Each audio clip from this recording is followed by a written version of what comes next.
everyone, and welcome to the Blackout series, proudly brought to you by Black creatives Aotearoa. My name is Diane Wesh, and I'm so honored to be your host for this series, which will be held every Sunday for the next 5 weeks. I hail from Virginia Beach, Virginia, the 757, and I'm the proud product of tough Haitian immigrants. I'm also an inclusive marketing consultant and the founder of Got Blacklisted. As y'all know, we're not here to sugarcoat the hard stuff, but to share our stories, our collective truths. We'll dive deep into art, COVID-19, the Black Lives Matter movement, and more.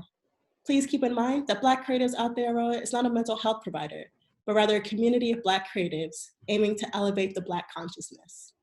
Interviews are normally 30 minutes, but on certain occasions, they may last up to 45. So if you have any questions, please feel free to drop them in the comments section below prior to 12:30. And now, allow me to welcome our guest this afternoon.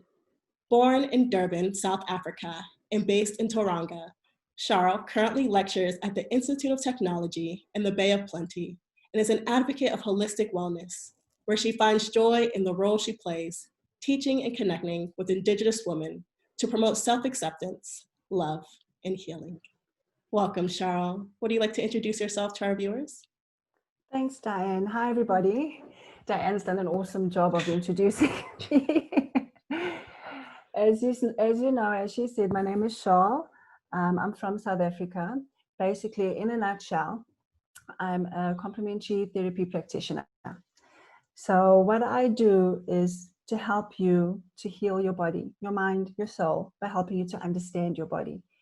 Our bodies speak to us every day. We just don't understand the language. And that's where I fit in.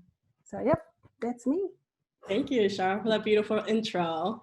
Sharl, before we kickstart this combo, just to kind of ease the nerves, do you want to go ahead and do just like this quick little Q&A? I'm going to do a rapid fire of questions and fill in the blanks. Okay. Are you cool to start that today?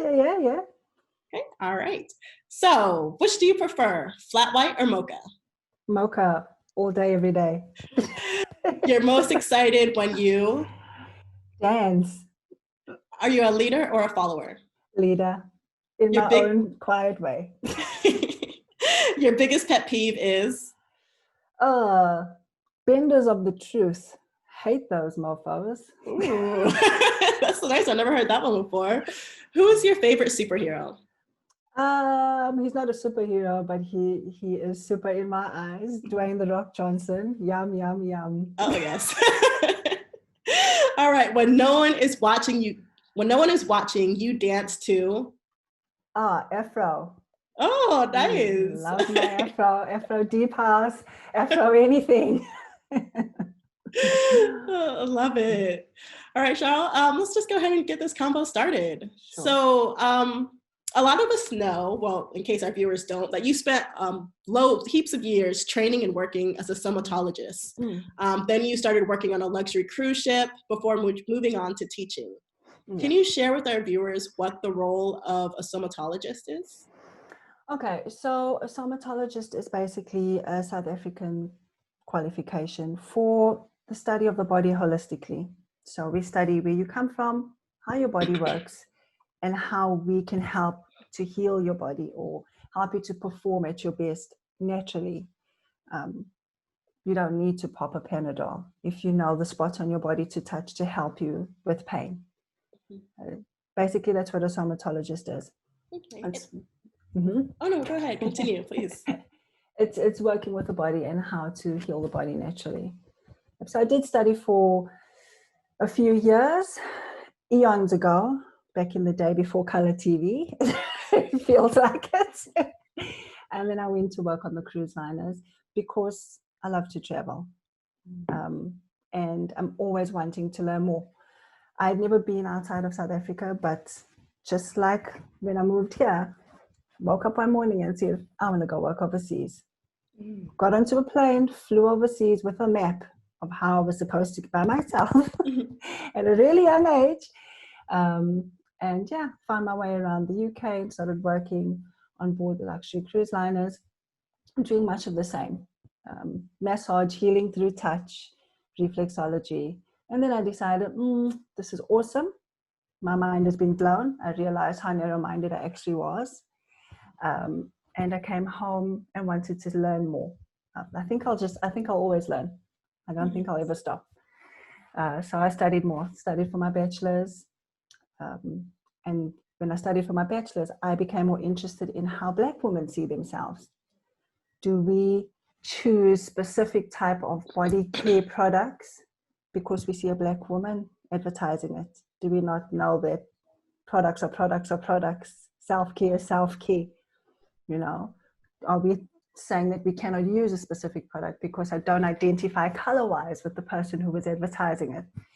And then I moved on to my master's degree, where I studied the role of caregivers and their support that they received, caregivers of people with AIDS.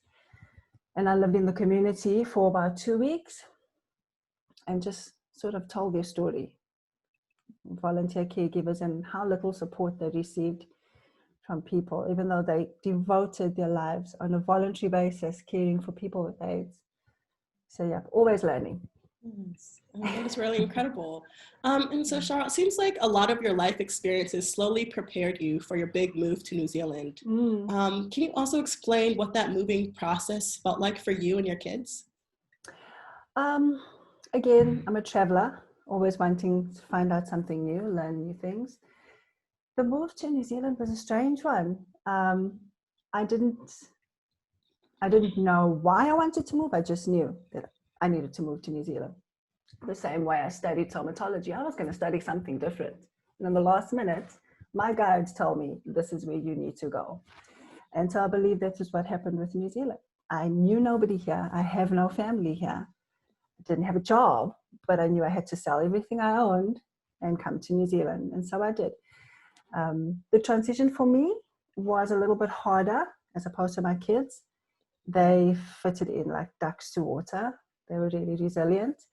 For me, I think I tended to notice the small sort of nuances of how people were socially. And so trying to fit in was something that took time until I realized, well, you actually don't have to fit in. You can be you. Can you explain ways on how you tried to fit in? Can you explain what that looked like? Yeah. The Bay of Plenty is quite a close group. They tend to sort of stick to their groups of friends and cliques, etc.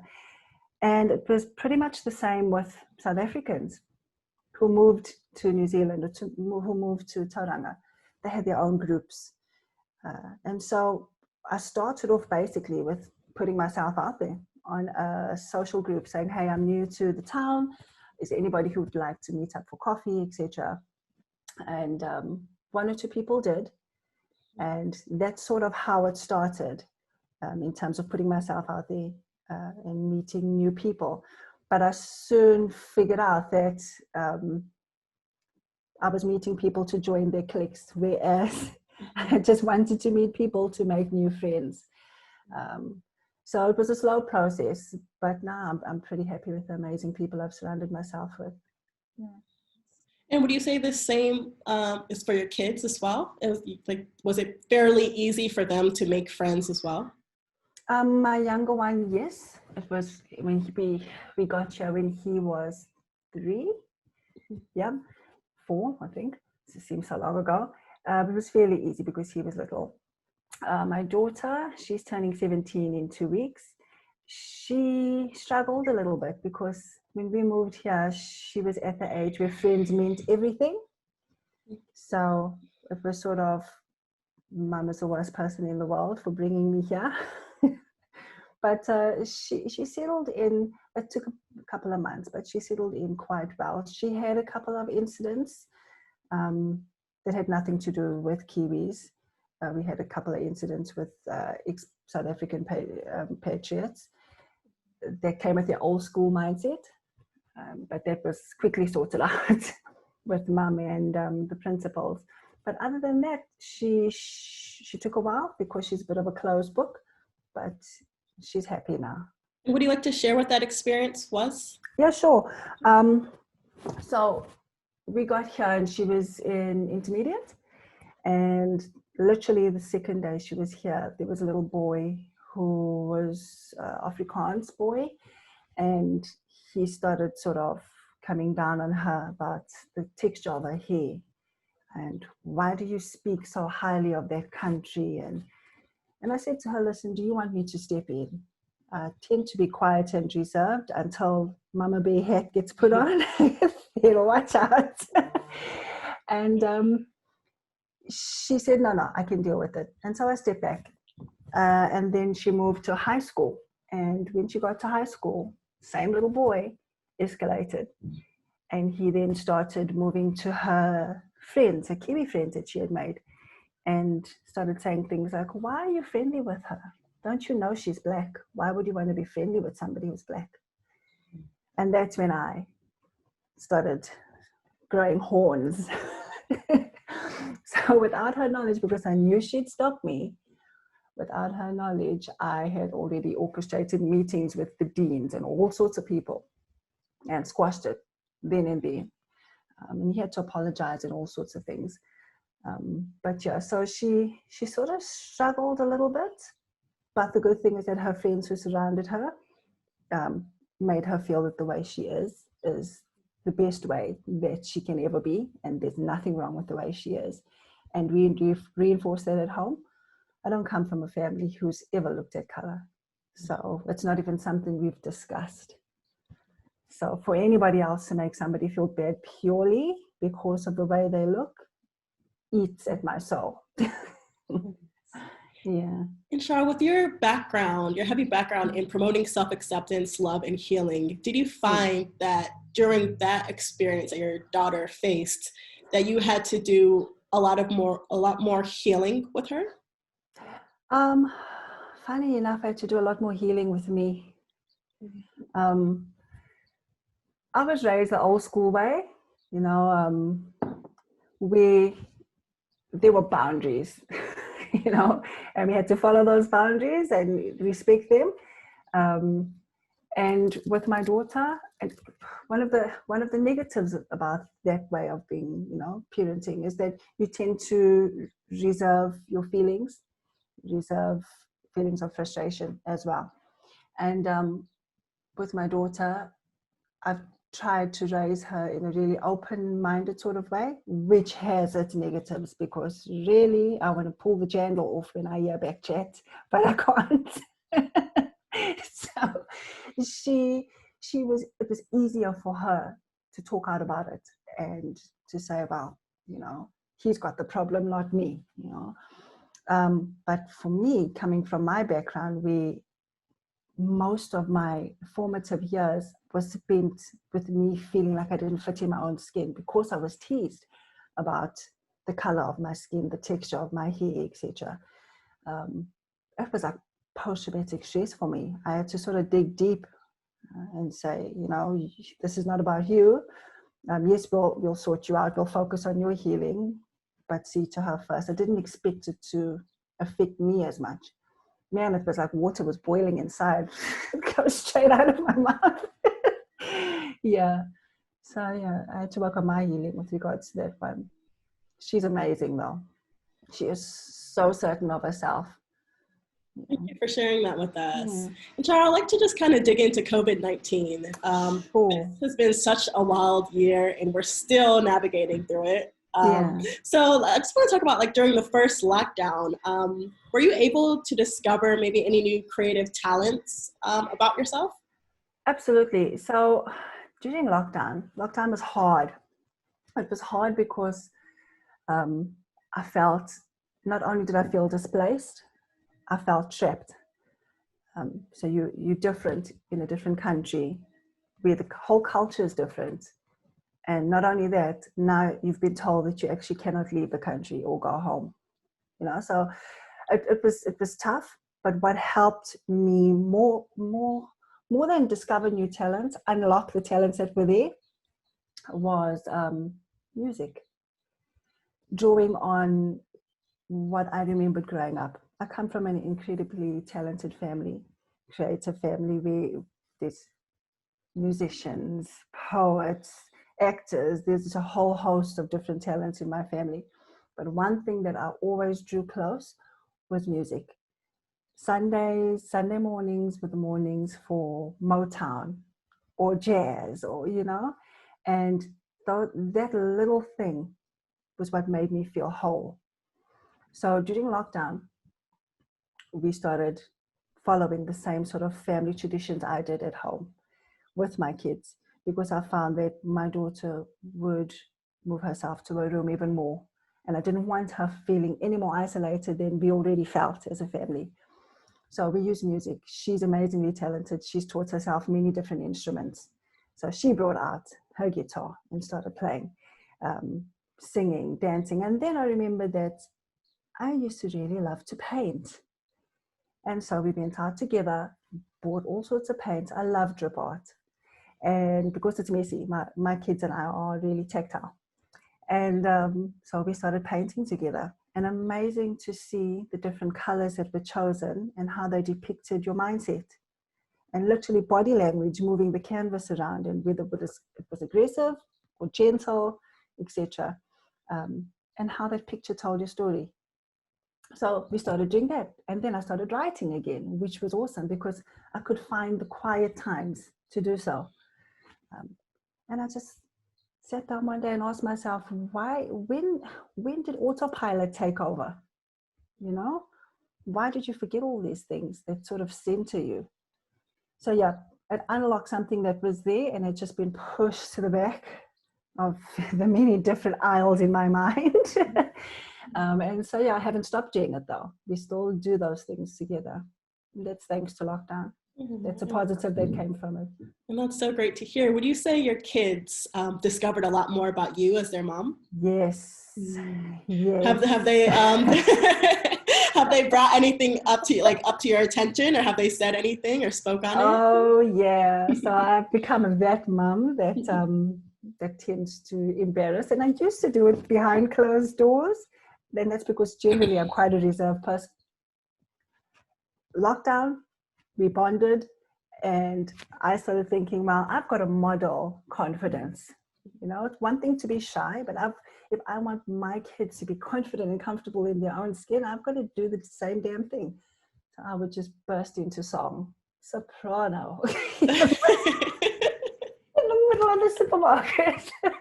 And they would cringe, or go to the park and start running, let's play soccer together. And they would cringe. And so we discovered one thing in common: we're all really witty, can be sarcastic, but we share each other's sense of humor. I mean, it's actually helped us quite a bit. So yeah, that's something that they have learned about me. Yeah. And let's talk about the teaching and connecting you do with Indigenous women. Has COVID-19 helped you innovate new ways and method to engage with your students? Yes. As women, we are superficial talkers. I think we talk to prevent anybody asking anything further about what's going on inside. And I find that sometimes I'm guilty of it. You just keep the conversation going so that you actually have control of the conversation. And I found that working sometimes with my students, but I've developed quite a good network of Indigenous women that have become friends. And just using concepts or affirmations. For example, I've got a little jar that I use daily, and we fill them up with positive affirmation. And every day, one of my students is going to take one. Nobody knows what it's going to be, but that's the message you need to hear for the day. And they have to say it out loud. Because when we say our thoughts out loud, they become reality. The same way we write them down, they become reality. So using different sort of concepts like that would then get them talking. Oh, okay, I needed to hear this. Or the rest of the class would clap for them and say, yes, you so are strong, and they'd go back, am I strong? Yes, I am. And it would start sort of real conversations as opposed to, so how's the weather? Yep, the weather's good. It would start real conversations, which is what's needed between women. The bros have got the bro code, man. We need to have our own. Agreed. And we understand a lot of your work is done with women, but do you happen to work with men as well? Yes. So my passion has always been indigenous women because I feel like our storytelling has been lost. And I feel like our history shapes our today and possibly our tomorrow. There's a lot of work that's been put into women. Yes, we want powerful women. We want women to know that they are queens and that they should accept no other treatment other than being treated like a queen. But who's teaching the men how to do so? So when I had my son, I started thinking of the man that I would love for him to be. Yes, I can't control that, but I can help to model the good sort of nature and the good habits that he should develop. You know what I'm saying? We tend to, there's some people who still follow the ethos of boys don't cry, which I strongly disagree with. If I kick the corner of the bed and stub my toe, it hurts, I'm going to cry. It's a natural response, and that should be okay. If your boy has had a bad day, he should be able to come to you and say, I've had a bad day and this is why. We shouldn't be squashing them processing things, because when they become adults, as women or as their partners, whatever life partner they choose, we then expect them to understand us, who are in touch with our emotions. And that's like learning another language. You're setting them up for failure. You know, it's like a lid, it's like a jar, and there's all these emotions happening, and all we do is squash. Because you need to be a real man when you're big. When you grow up, you've got to go out and work and support your family. Such a good man that actually cannot understand what his family actually needs from him. You know what I mean? So my passion is there as well. And I've been fortunate enough to work with a couple of men and help with guided meditation and dealing with things that may be confrontational for them.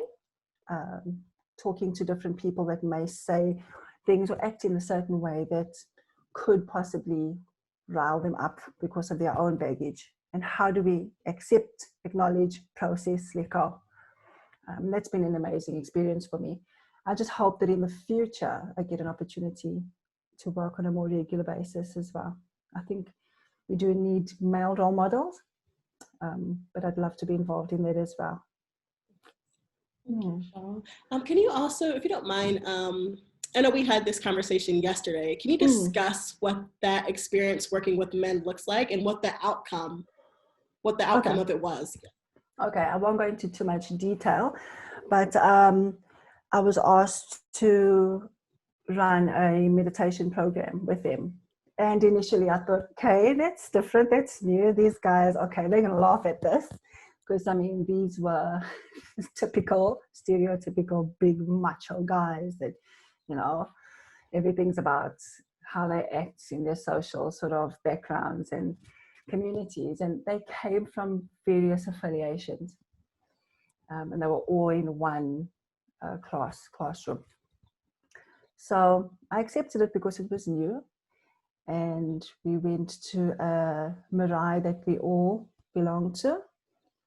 And I took them through the process, and I got them to still themselves and just sort of show gratitude and respect for the place that we were in, and that this is everybody's territory, neutral ground. And I took them through the process of letting go of things that don't serve us, letting go of things that may be confrontational to us. It was supposed to be a 10-minute sort of session because I wanted to keep it short. An hour and a half later, we were still at it, and these guys just opened up so much, and they started talking about stuff that I wasn't even ready for, really deep stuff. And what was awesome for me was that they showed support for each other, different affiliations, you know. Don't worry, bro, I've experienced that as well, and we'll talk about that afterwards. And then at the end, one of them actually put his hand up and said, would it be okay if I did a karakia before we left? Okay. And so we all took part in that. And they actually asked if they can be part of something on a regular basis for them, which was awesome. Thank you for sharing that, Sean. Yeah. And I'd like to ask, as an educator, in your opinion, what do you believe that COVID-19 is trying to teach us? So as an educator and as a human being, honestly, I think COVID is trying to teach us two things. Wake up, because we live in autopilot. We live in autopilot and we actually don't take note of the now. Oh, yep, I see the dog walking past, but I actually haven't noticed it. Instead of I see that dog walking past, what a beautiful shiny coat, just an example. So wake up, be present, and slow down. Slow down. And I really noticed this as a mother. My kids, I mean, my daughter's turning 17 in 2 weeks. When did that happen? You know, slow down. Because honestly, I can't even tell you what we spent last year doing, because everything is just so blurry. Autopilot, day in, day out, you do what you need to do because you think that this is a specific way that you are supporting your family. Support them in the way they need. It's pointless if I'm asking Diane to give me roses because I need roses to be well. Diane knows better, and she's going to bring me oranges because she thinks I need orange. You're not speaking my language.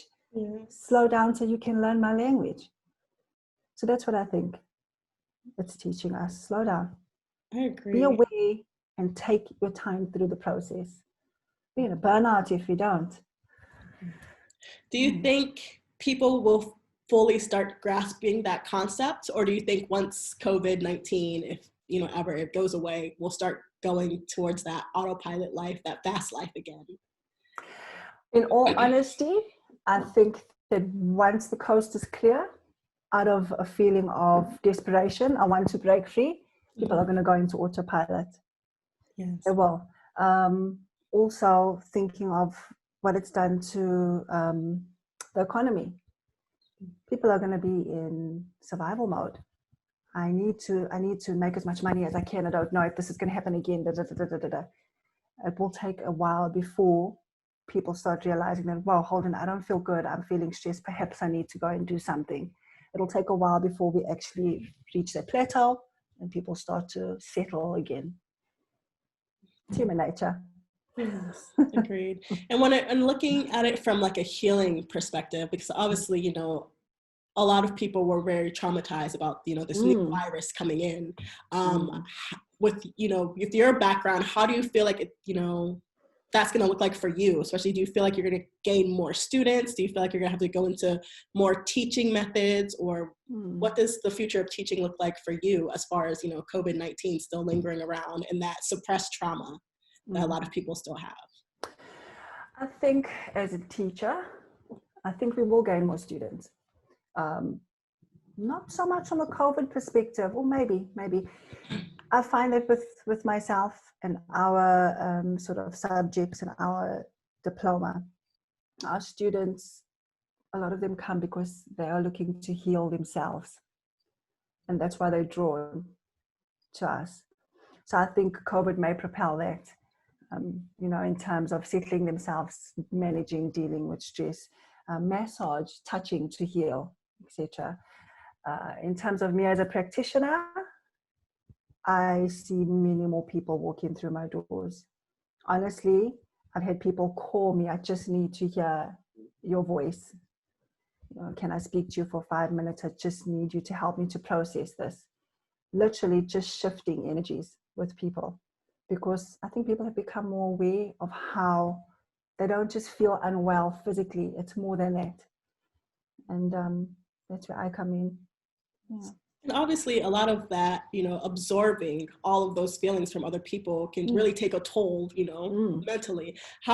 What forms of self-care do you implement in your daily life to care for yourself or to protect your energy and your feelings as well? Yeah, so I've struggled. I think let's just take the healing aspect out of it. I think as women, we're natural givers, and I think we overextend ourselves. And I struggle with that as a healer as well. I want to be able to help as many people as I can. And then I come home and my second job starts at home with the kids. But I've also found that I've got to put myself first. Somebody once said to me, sorry, I'm an ummer for all of those of you who watch. I a lot. Somebody once said to me, how can you give from your cup when your cup is full? If you're giving from a full cup, it means you're taking from your cup. You can only give from your cup if your cup is overflowing. Make sure you have excess so that if you give, you're still maintaining a full cup. And that's never left me.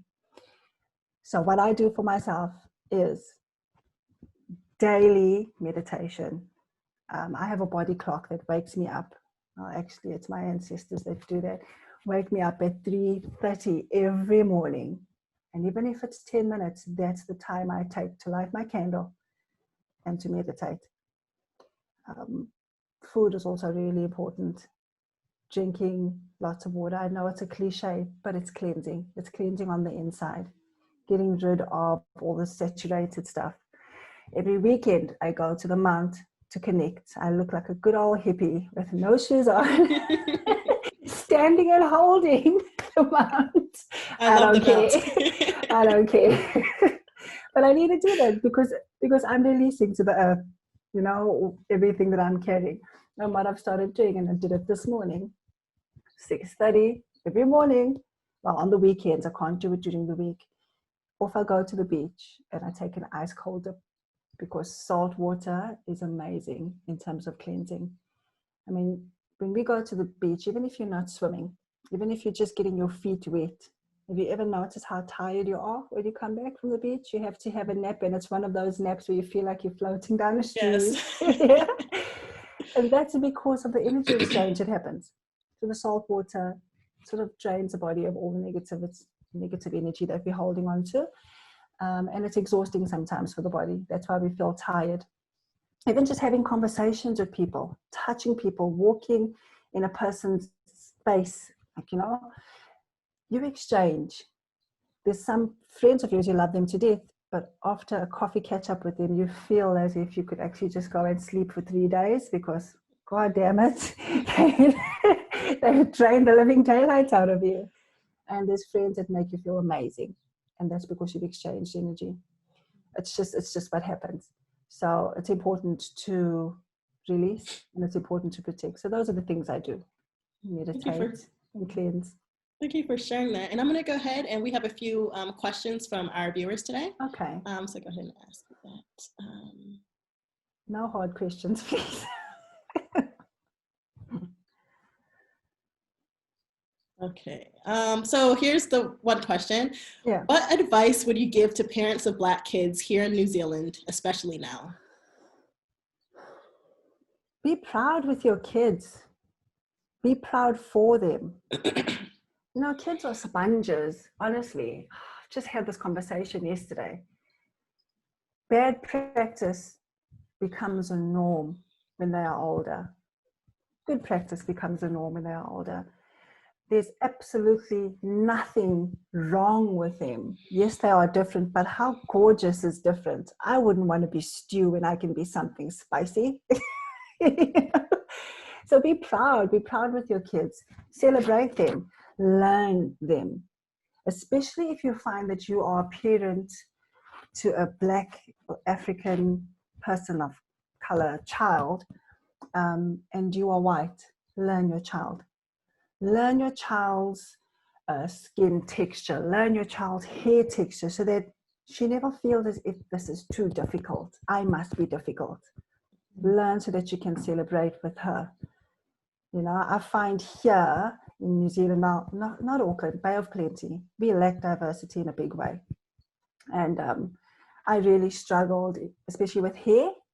I love my braids. I live in my braids purely because I just don't have time to get up and do ringlets every morning.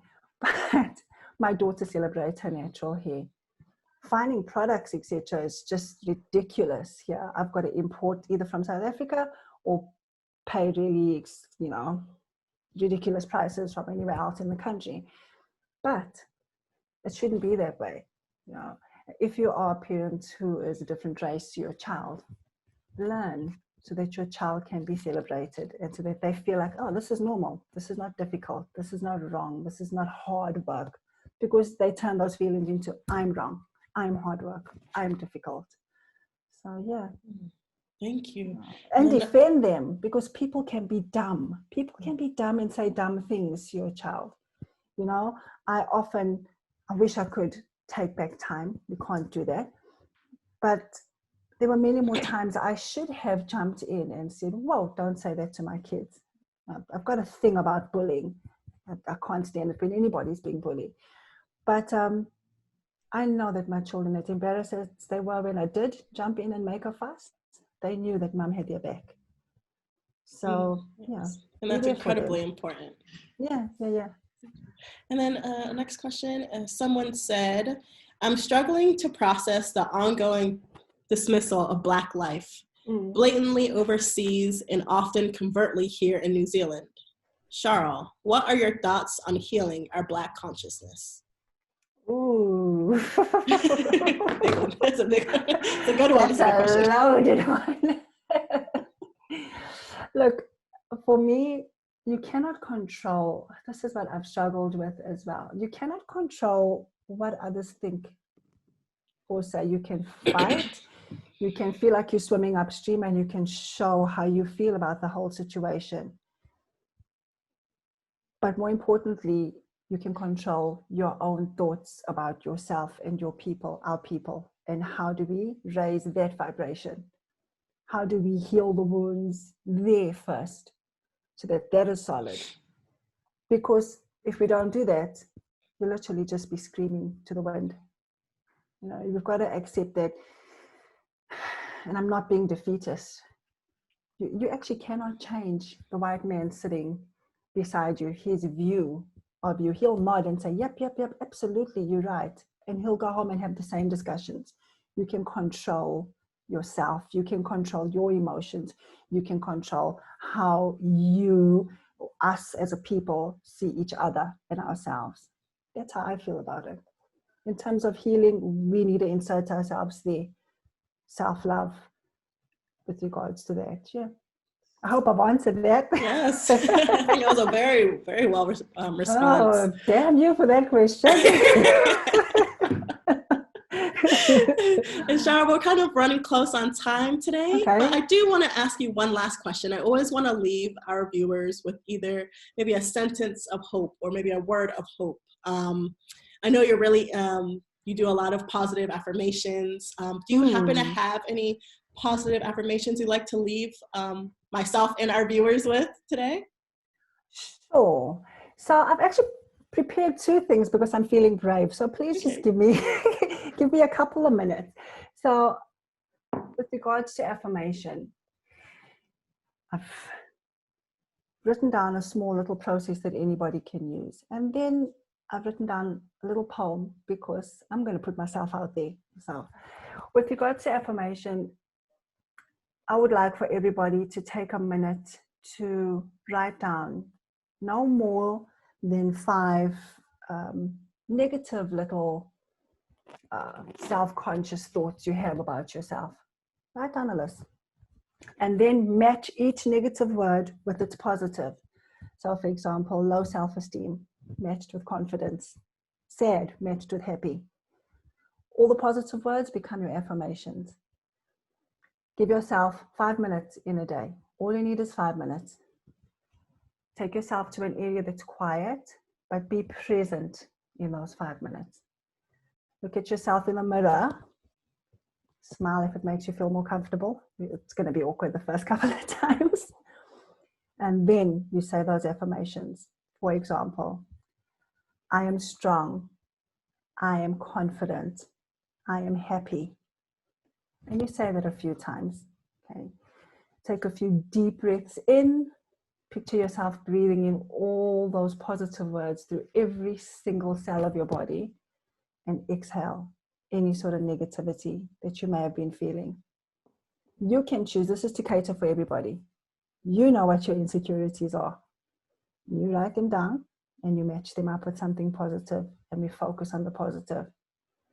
Simple exercise for everybody to do. Thank you, Sharl. You're Yeah. such a light. I mean, I like I'm like almost like about to cry, and I'm just like, oh my god, why am I so emotional? But I guess it's just hearing someone say that, and I'm sure our viewers really appreciated that too. You know, it's just like maybe a lot of us don't hear that enough. So Oh, thank you for just absolutely. vocalizing that and for allowing our viewers to like, you know, hear that or be able to practice that. I think it's very important. Saying positive affirmations are just healing in itself. So Oh, thank you. Thank you. absolutely. And honestly, although don't abuse it, I'm completely open to having chats, having catch-ups, online chats with people who just want to chat. Because a lot of the time, I think we don't actually feel like there's somebody who can connect. And it's just about having somebody that you know is actually actively hearing you and not just, yep, listening. Yes. Yeah. Thank you. Okay. So can I please, because this is something that's for me now, never mind everybody else watching. Yes. I've been working on my poetry, and you know what? They're not beautiful, wonderful, award-winning poems, but they're on me and a little piece of me. So if I could, this is something that I've written a couple of days ago when I was meditating and connecting. And I think it's a question that a lot of us sort of speak to is, who am I? So I've answered who I am. And for me, this is called, I'm going to be looking down because I don't know it off by heart. Bad poet. Mine is called I Am. I am a man. My pride is my land. My brother's blood in the soil. We fought, we cried. Our people, they died. Our warriors' blood we bore. I am a woman, as strong as a rock, protector, defender, and lover. I know my worth.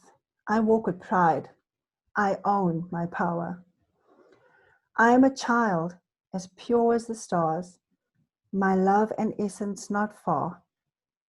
I am all that you are, a mirror of you. I am because we are. I am the then, the now, the tomorrow, but I am not alone. You walk with me in light and wisdom. I am because we are. We are never alone. Oh, beautiful. Snaps all around. We are never alone. We are always walking with our people. They are always walking with us. And that's something everybody needs to remember. Oh, I don't know why I'm so emotional today. Like just talking to you. It's like... You're good. Thank you for sharing that, Sharl. Thank you. This has been incredible. This conversation has been wholesome. It's been incredible. It was such a pleasure having you today. So thank you. Oh, thank you for having me. Of course. And to our viewers, thank you so much for taking the time to join us this afternoon. Be sure to catch us live this Wednesday with hip-hop instructor Ricky Wilkins, hailing from Los Angeles and based in Auckland. Ricky uses dance to bring people together. He is also a passionate youth worker and has facilitated dialogues on race and class with the youth he works with. Before I sign off, I just want to let you know that I also had the opportunity to share my thoughts on this series with Lynn Freeman on Standing Room Only. So if you're keen to hear that, head over to Radio New Zealand where you can listen to my interview. Thanks again for tuning in. Until Wednesday, 12 p.m. New Zealand time. My name is Diane Wesh, and you've been watching the Blackout series. Ka kite.